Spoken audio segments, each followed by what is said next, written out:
Sa lahat po ng nagtatanong, ito na po. Pasensya na kayo kung ito man po yung may ipaabot ng ating mga kaibigan.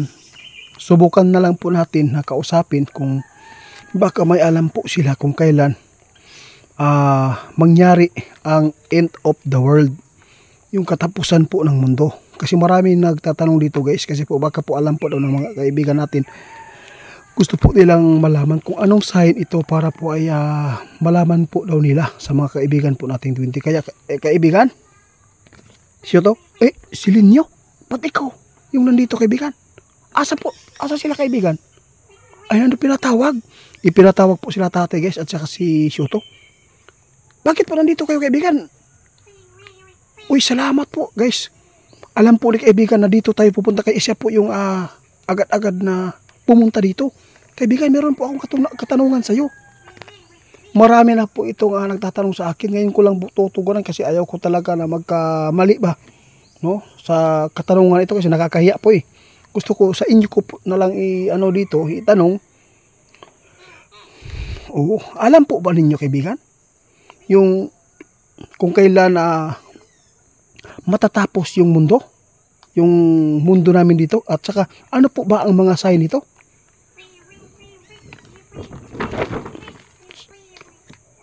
Yun po pala. Guys, sa totoo lang, no? Sinabi na po ng ating kaibigan, itiit, mababasa po yan, no? Nakasulat na po yan.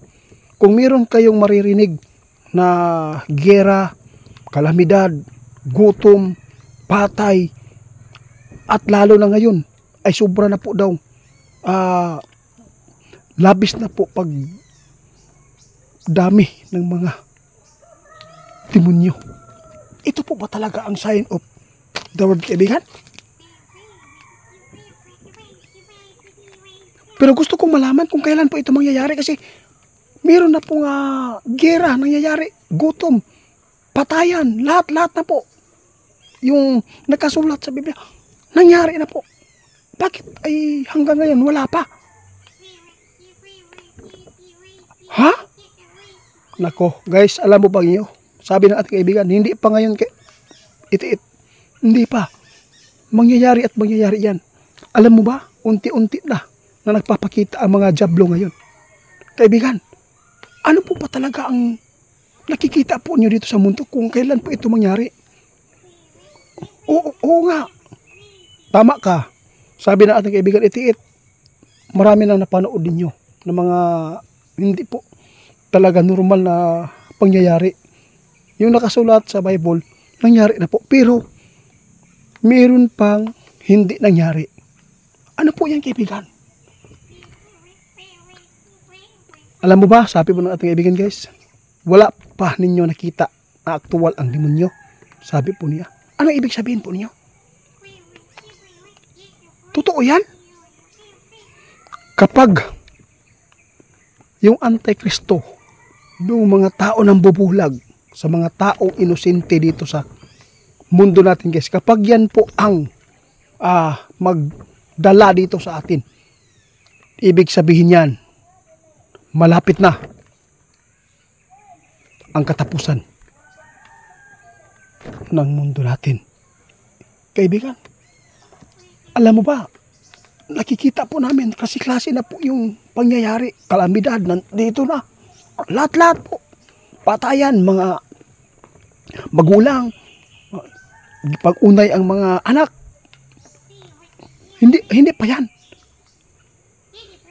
Oo nga, hindi pa nangyari po yung World War. Hindi pa po. Na pangatlong gera, hindi pa.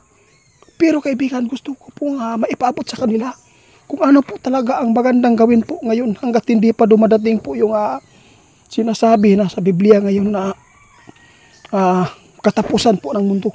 Ano po ang maganda po na ipaabot sa kanila?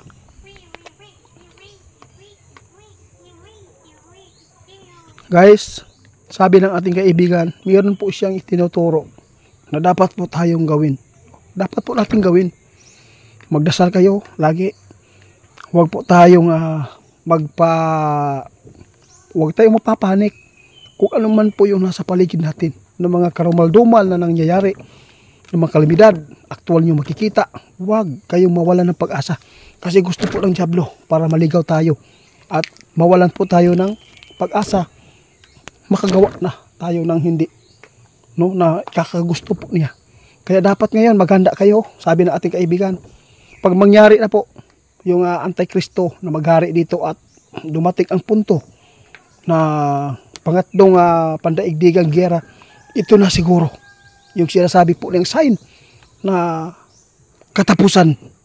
At saka meron pa, ano po yan kaibigan, hindi pa po nangyari yan. Oo,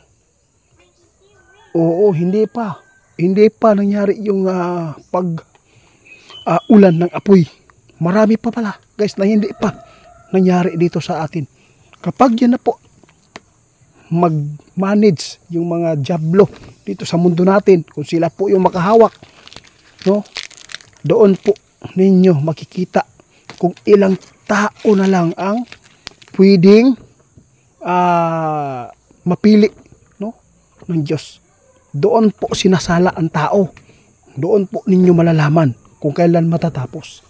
Kaya ito lang po ang gustong mangyari na kaibigan, na tayo ay magdasal lagi. Kung ano man yung nakikita natin, kahit nasa kahirapan kayo, huwag mawala ng pag-asa na tayo ay lumaban, magdasal, gumawa ng tama, gumawa po ng kabutihan para meron tayong sandata sa tuwing tayo ay mawala man dito sa mundo. Wala pong tao na hindi mawala dito. Naghihirap man tayo dito ngayon, masakit man po yung mga dumating sa buhay natin, huwag kayong mag-alala. Kasi kapag naggawa daw kayo ng mabuti, meron pong inilaan para sa inyo. Doon, wala nang pag-iyak. Sabi ng ating kaibigan, kaya dapat po talaga natin pahalagahan ang pangalan ng Diyos. Kaya kaibigan, salamat po. At least nalaman ko na hindi pa dumating, no? At matagal pa ito mangyari guys, yung katapusan ng mundo. Kasi hindi pa nangyari. Marami pa. Ang kawawa po dito yung mga anak natin, makasagupa pa nito. Kung ano man po yung nasagupa po daw natin noon guys, mas lalo pa na mas masasagupa pa ng mga anak natin yung pinakamahirap na mga pangkaraniwan na mga pangyayari sa mundo. Kaibigan, ako ay nagpapasalamat sa inyo dahil po kahit wala si kaibigan natin kasi ipinatawag po sila. Ikaw po yung nakikita sa akin na ako ay pumunta dito, kaya nandito po kayo. Salamat sa nagtanong, ha? Maraming salamat sa inyong katanungan dahil po ay matagal ko na sana itong gusto itanong. Ngayon ko lang po talaga na isipan na puntahan si kaibigan dahil po ay sobrang dami na po ninyo nag-request nito. Kung kailan matatapos daw ang mundo. Dahil po ay yung nakasulat sa Biblia ay nangyari na. Hindi pa, marami pa ang hindi nangyayari dito sa mundo natin. No? Ito yung masabi ng ating kaibigan. Oo. Yun. Grabe guys. Hindi ko akalain. Mamatay man po yung mga pananim natin dito sa lupa. Ito po ay masasabing pumarito na. Iwan ko lang kung anong gawin po, no? Panginoon. Baguhin. Sabi ng ating kaibigan, baguhin po yung mundo ng tao. Kaya nagpapasalamat ako guys sa inyo. Salamat po kaibigan, salamat ha.